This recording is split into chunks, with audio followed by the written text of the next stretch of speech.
Hi friends, welcome to AFH kitchen. ఈరోజు మనం తయారు చేసుకోబోయే రెసిపీ సాంబార్ పౌడర్ అండి. దీనికి కావాల్సిన పదార్థాలు: ఎండుమిరపకాయలు, రాతి పువ్వ, మినపగుండ్లు, లవంగాలు, యాలక్కులు, మెంతులు, జీలకర్ర, శనగబ్యాళ్ళు, అలసంద బ్యాళ్ళు, బియ్యం, కందిపప్పు, చెక్క, మిరియాలు, ఆవాలు, మొగ్గ, ధనియాలు, పెసరబ్యాళ్ళు, కరివేపాకు.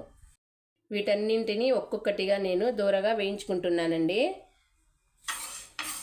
స్టవ్ మీద తవా పెట్టుకొని ఒక్కొక్కటిగా 2-3 వేసి అయితే ఫ్రై చేయకండి, ఎందుకంటే ఒకటి నైస్గా ఉంటాయి, ఒకటి లావుగా ఉంటాయి, సరిగ్గా ఫ్రై అవ్వండి.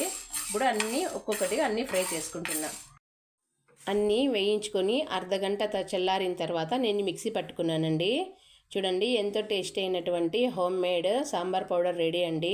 దీన్ని సాంబార్ చేసుకొని తినండి, ఆరోగ్యంగా ఉండండి. నా ఛానల్ని లైక్ చేయండి, సబ్స్క్రైబ్ చేయండి, కుదిరితే కామెంట్ కూడా పెట్టండి.